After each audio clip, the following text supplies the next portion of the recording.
Buenas, yo soy Francisco Alonso Rubino Alvarado y hablaremos de la práctica 2.2, que son circuitos de disparo. El equipo está conformado por Mendoza Ruiz, Adrián Enrique, Morales Velázquez, Ramón Alberto, yo, Rubino Alvarado, Francisco Alonso y Valdés Castellano, José Antonio. Entonces, lo primero que se hizo fue simular este circuito de acá, que es un circuito de disparo. Como podemos ver, este es un UJT, el cual se usa para esto. Y esto de acá es circuitería para darle forma y camino al UJT. Sin embargo, el circuito funciona en teoría, ya que el UJT lo que tiene que hacer es mandar una señal por acá, dependiendo de qué es lo que le entre en este lado. Y yo primero puse fuentes de 12 volts de DC y funcionaba, sí dejaba, entraba el voltaje, pero y pasaba nada más un voltaje de ese, entonces no había mucho cambio. Entonces cambié una de 12 volts para observar y me di cuenta que lo que hace este UJT es prácticamente nada más dejar pasar el voltaje, el que le entre, y cada vez que se indique puedes dejar pasar el voltaje en esta dirección. Sin embargo, en teoría no debería estarla dejando pasar en dirección contraria, o sea, un voltaje negativo. Sin embargo, sí lo está haciendo. Y es aquí el problema, no, aún no entendemos del todo porque sí debe pasar el voltaje negativo, pero suponemos que la acumulación, al menos el JT, no, no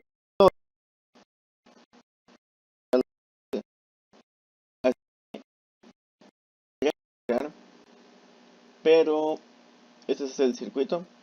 Cuando yo y esto sería lo que lo que nos resultó. Y esta es una de las gráficas, ¿no? Y en el siguiente circuito, uno de mis compañeros les mostrará el otro resultado. Bueno, yo soy Valdés Castellano y aquí tengo este circuito que es la parte que me toca a mí. No me voy a alargar mucho explicando todo detalle, pero lo que tengo que decir acerca del circuito es que el UJT tiene una dependencia sobre la entrada, por lo que dependiendo de la entrada este funcionará y comenzará a disparar el circuito, que funcione el circuito. Obviamente afectan los parámetros que tenemos de resistencia y otros al disparo de este ya cambian el comportamiento del voltaje. Este circuito no nos mostró ningún cambio relativamente visible en el comportamiento del mismo. Eh, Como si el capacitor que tenemos simplemente no estuviera ahí. Así como si estuviera invisible, como si fuera solo un cablecito.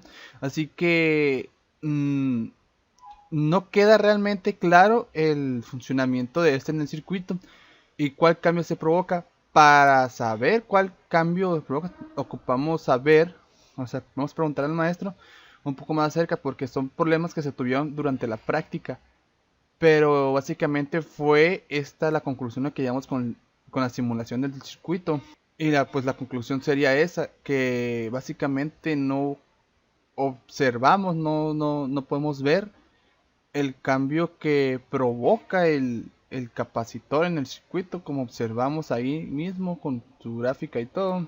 Entonces, ocuparemos más información acerca del circuito preguntándole al docente, que pues va a hacer esto un poco para más entendimiento del mismo circuito porque es necesario, ¿no? Y eso es todo de mi parte. Buenas tardes, mi nombre es Enrique Mendoza Ruiz y yo les voy a presentar el segundo circuito. Este circuito, al igual que el primero, es un circuito de disparo, pero ya conectado el SCR a un OJT para controlar el paso de la corriente. Como se puede observar, el circuito es prácticamente el mismo que el circuito número 1, solo que ahora se añade un OJT y una carga a controlar. ¿Ok? Entonces, en teoría, cuando el voltaje en el capacitor supere el voltaje umbral para activar el tiristor, este se va a activar, va a disparar, se va a activar, se va a descargar y va a mandar el disparo. ¿Ok? Va a mandar el disparo al UJT cerrando el circuito y cargando la lámpara. Y pues por obvias razones, estos son rectificadores de semiciclo positivo. Aquí tenemos una rectificadora de onda completa, por lo que todos los semiciclos son positivos y la señal va a pasar como se ve en la entrada. Como se puede observar en esta gráfica, podemos observar la entrada y aquí podemos observar la salida. Básicamente la entrada es igual a la salida, ya que estos son rectificadores de semiciclos positivos. Y esto con ayuda, y pues la razón de que las gráficas se ven así es más que nada por rectificador de onda completa que tenemos en la entrada. ¿Y cómo podemos variar el tiempo de carga y descarga de nuestro capacitor? Pues simplemente, si nosotros tenemos una resistencia de 0, la corriente va a pasar directo, se va a cargar más rápido y no va a tener que tener mucho tiempo de espera el tiristor para activarse. Y si nosotros queremos controlar con mayor medida el paso de la corriente, o sea, para apagar la carga que tenemos aquí, simplemente podemos poner un switch en la compuerta del tiristor o un switch en la compuerta del UJT. Y con esto pudiéramos controlar las cargas, o bueno, el paso de la corriente hacia la lámpara o hacia la carga para su activación o desactivación. Esto sería todo. Muchas gracias. Voy a presentar la hoja de datos del dispositivo 2N6027, que es un transistor de monounión programable. Y lo primero que nos enseña pues es una breve descripción que dice que está diseñado para permitir que el ingeniero programe las características monounión, que son como la resistencia de B a B, la ganancia intrínseca, la IB y la IP. Esto mediante seleccionando dos valores de resistencia. Estas aplicaciones incluyen disparadores de tiristores, osciladores y circuitos de pulso de tiempo. También pueden ser utilizados en aplicaciones especiales de tiristores porque cuentan con un ánodo y una compuerta. Aquí dice pues las características que tiene los parámetros programables. Esto es el RBB, la ganancia intrínseca, la IB y la IP. Y dice que para que se considere bajo el voltaje de estado tiene que ser de 1.5 volts máximo. Más allá se considera no bajo, o sea, pues a lo mejor no alto, pero no lo detecta como bajo. Y estos dispositivos tienen una corriente interna que hace que no se pone en contra de la corriente que tú le pones. Dice que tienes que superar 10 nanoamperes para superar esa corriente. El voltaje pico de salida son 11 volts típicamente, que lo considera pues, aquí dice que esto lo considera high como alto. Se tiene valor bajo de offset, que son 0.35 volts. Lo consideran bajo, yo no consideraría que es bajo, pero pues dicen que es bajo. Y pues aquí viene una guía física de cómo ubicar las partes de este dispositivo.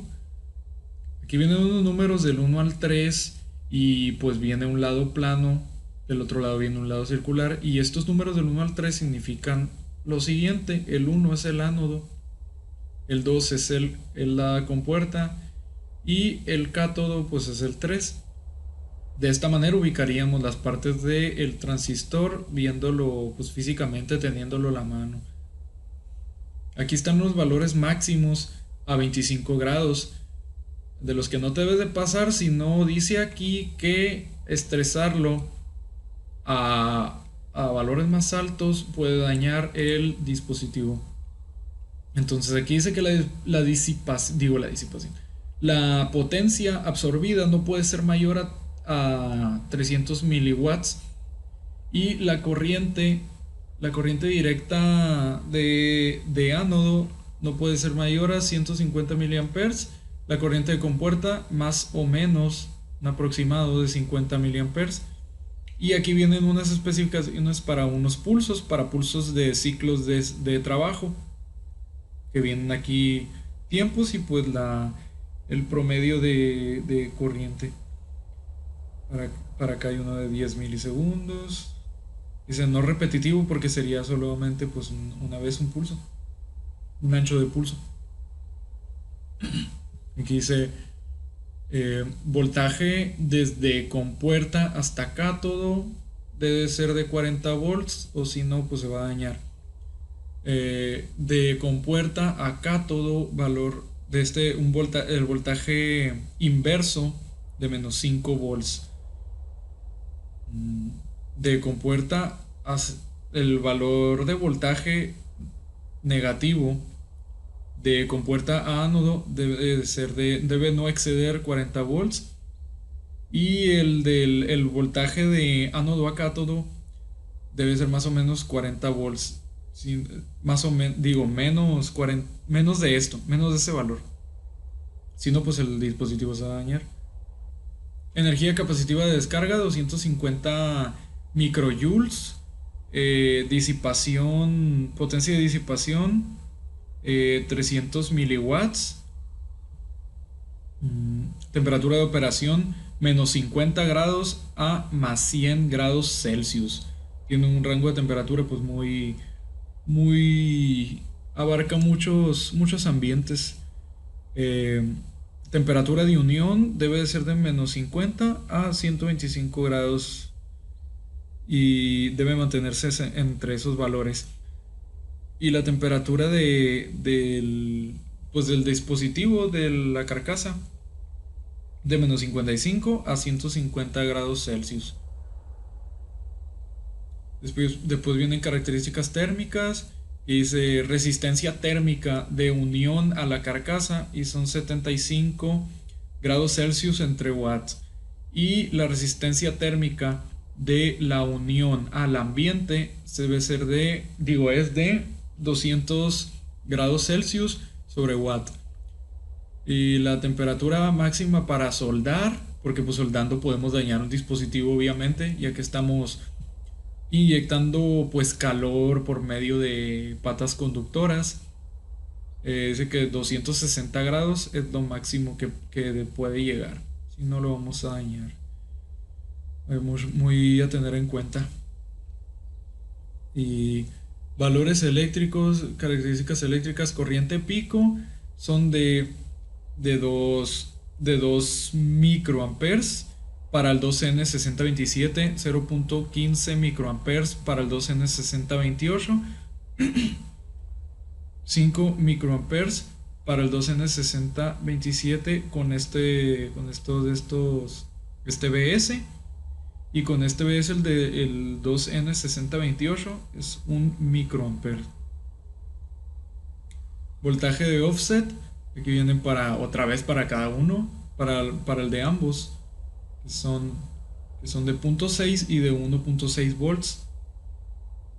Corriente de valle para cada uno con estos BS, pues viene aquí 50 microamperes y 25 microamperes. Es un límite para la corriente de valle, que como recordamos pues la corriente de valle es la que se establece después de que llegue al punto más alto de la gráfica, cuando se va disipando y llega a la corriente de valle. Tiene algunas...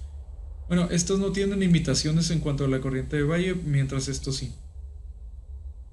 Y el de compuerta a ánodo, el voltaje para activarlo son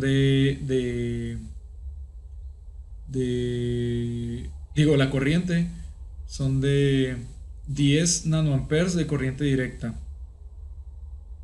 Y la corriente de activación para la compuerta al cátodo son de 50 nanoamperes de corriente directa.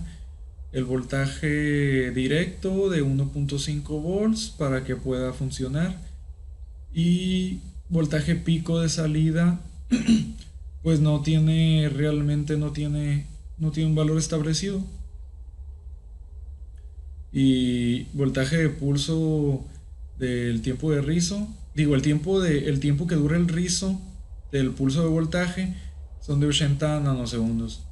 Aquí vienen muchos circuitos para probarlos. Por ejemplo, este es para test, que pues vemos que está conectado pues un voltaje fuente, un BS source, a una resistencia, y pues podemos probar aquí si nos da algo aquí, pues sirve.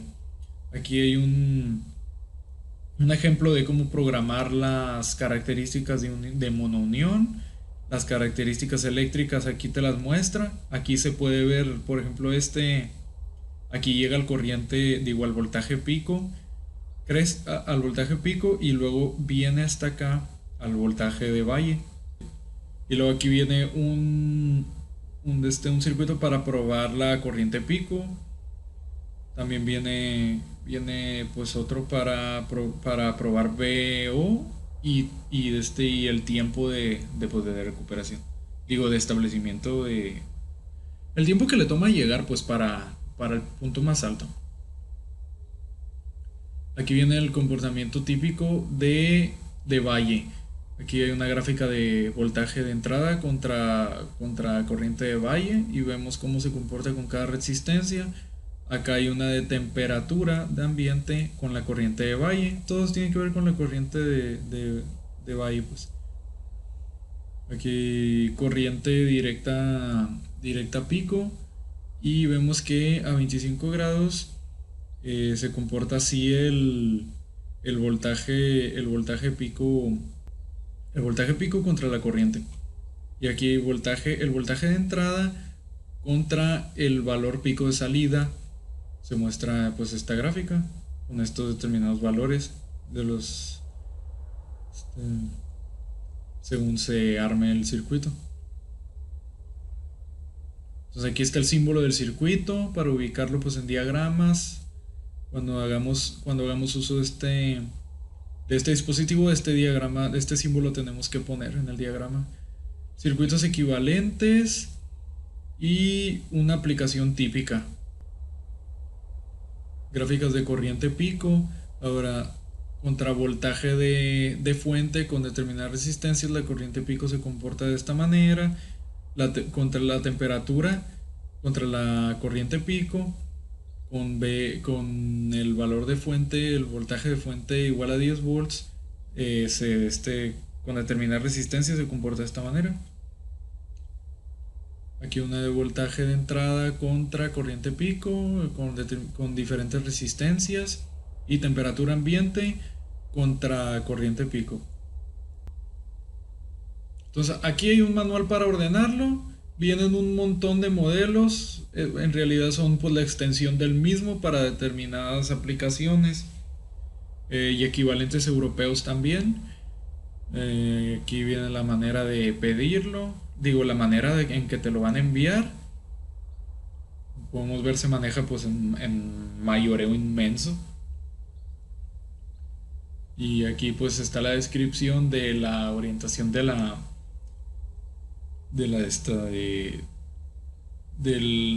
envío, del envoltorio, ¿cómo se dice? De la caja.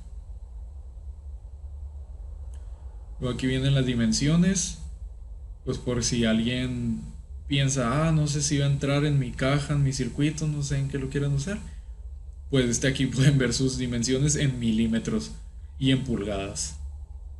Y pues sería todo todo lo que tiene que ofrecernos el datasheet.